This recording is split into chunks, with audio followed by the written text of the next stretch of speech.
When everything's working right, it's fantastic. When things go down, it's a total disaster.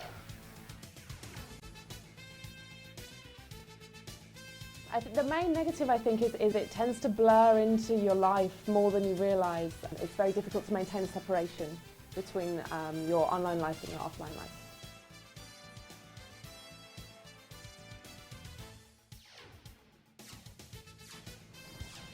Modern technology continues to change our lives. In the past 2 decades, we've seen products such as the portable CD player, the VHS and the Betamax, but these are now just products of yesteryear. In today's world, we can talk to games consoles, practically do anything with a mobile phone, and watch TV in 3D. But just how much has modern technology played a role in our everyday lives?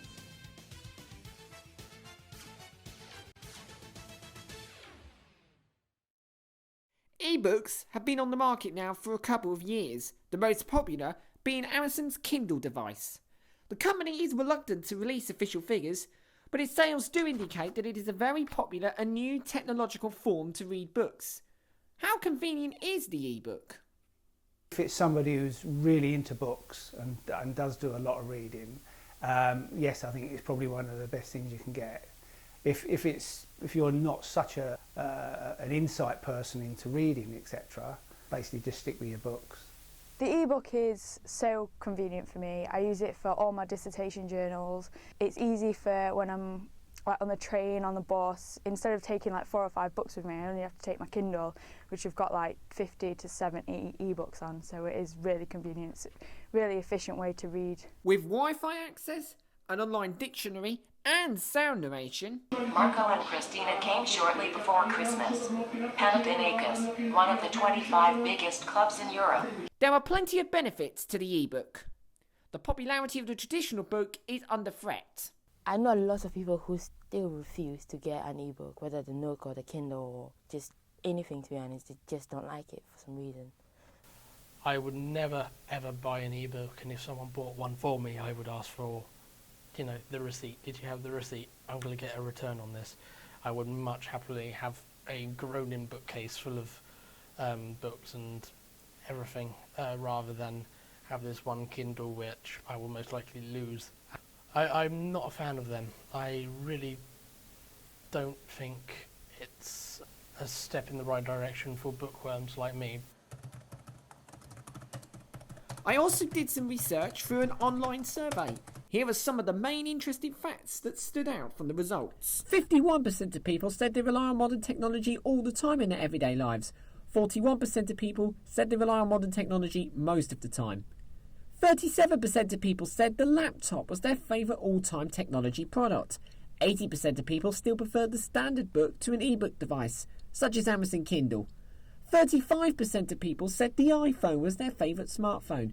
39% of people said that they listen to music most frequently through an iPod or MP3 player. Modern technology has also embraced the social networking world. And here are some opinions expressed to me through my Twitter and Facebook accounts. Tom Campbell on Facebook. As a lad, I used my PlayStation for everything. Films, games, iPlayer, ITV player, love film, etc. Susan Sheridan on Facebook. Sadly, a large part it has infiltrated not only how I watch TV, how I listen to music, but also how I communicate with people. S. Collins Journer on Twitter said, technology runs mine. I struggle with no phone, laptop or Twitter. I am definitely addicted to modern technology. Zara Brock on Twitter, I use my phone every day to check news, Twitter and email. I would be lost without it. Now, ebooks might be new on the market, but the MP3 revolution has been around for almost a decade. Ever since Steve Jobs came up with the genius idea to create the Apple iPod, the music industry has changed. I remember when you had to carry around your big round portable where you play your CD on and things, and I remember having that at school and it was just a nightmare. The fact that you can now just have your MP3 and upload it to iTunes, you can have it on your phone, you can have it on the computer. I think in one way it's good for us, the public, but I'm not sure how good it is for people who are trying to obviously make their living that way. It's basically brought a lot of the big players to their knees, and they run the show before, and obviously sort of Apple stole a march on everyone else and sort of took over most of the marketplace, and I think a few other people are catching up now.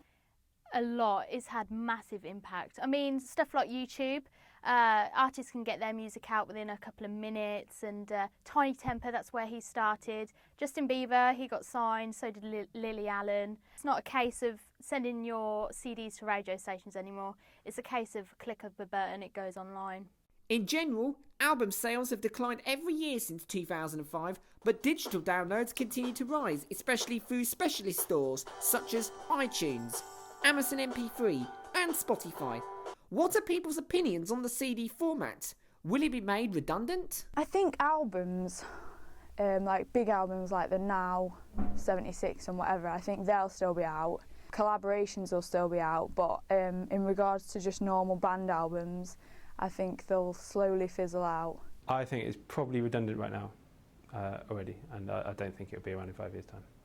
It'll always exist. There's oldies out there who can't keep up with technology, and the industry have to cater for them as well. The HMV model, I think, is probably past tense now. It's a shame, but I really think that's true, because I certainly don't go into my town centre to buy a CD if I want to listen to some music. It's too inconvenient.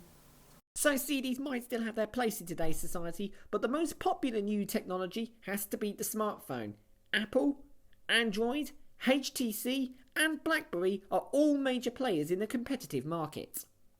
I think it's made a massive difference, and I think it will continue to do so. The capabilities, I mean, we can't imagine what it's going to be able to do in 5 years from now, and we couldn't have imagined 10 years ago what we would be able to do today. So the possibilities are endless, I think. It's very important, and it's going to get more and more important. I think they've just switched off analog TV in London, which means that what's going to replace that is the fourth generation of mobile internet, or wireless sort of cellular internet, which is going to significantly affect the way that we interact with the internet. So yeah, I mean, and the smartphone is at the heart of that. Obviously, you've got tablets as well. I have the BlackBerry smartphone, the 8520. The only reason I went for that is because at the time, although now people prefer the iPhones, and I particularly think that maybe the iPhone is better, but at the time people were all on sort of, what is that, BBM and the easy texting for the Blackberries, and everybody said get a BlackBerry. So I stupidly listened to them, and I've had about 5 break in 1 month. And they freeze a lot, and the internet doesn't work properly, so I would probably say the iPhone was better. For Toru Interactive, Shaun Toru designs phone applications for the iPhone at the Portfolio Innovation Centre, based near the University of Northampton. He explained to me the process behind designing applications. Well, I mean, there's lots of elements of designing an app. There's, I mean, it's like anything. You've got to sit down and with the client and work out exactly what they want in the first place, and then after you've drawn up a spec, you start sort of roughing out sort of very, very rough wireframes of how it's going to look and how it's going to work, and how screens are going to relate to each other and that kind of thing. And then you start trying it out, and then you basically build a very rough first draft, show it to the client, everyone evaluates it, and then just gradually improve it until it gets to the point where the client's happy with it. In summary, how much has modern technology affected the everyday lives of the interview subjects? It allows me for better communication. To be honest, I am much more in contact with people nowadays. Oh, it's a huge influence. I use technology every day. I always have my smartphone on me. I use it to check my email all the time. I'm always within reach of a laptop or a computer or a tablet. Most of the activity that I do during the day is connected to the internet, so it's vital to me. I heavily rely on it because I have emails and Twitter as well. Facebook is very addictive. I can't not go on it every day. So yeah, I heavily rely on it for sure. I try my best to stay away from it. I recently deleted Twitter because I didn't want to be sort of... I prefer the idea of writing when we used to write letters and just the old-fashioned style of things, really. So I try and stay away from it, but I mean, you can't really help it. You have to sort of move with the times, don't you? In a changing world, technology continues to move us into a new era. Although some forms, such as the standard book, are coping well against the electronic gadget threat, others, such as the music industry, have really struggled against the modern power that technology simply brings to our everyday lives. Who's to say what the next sweeping innovation will be?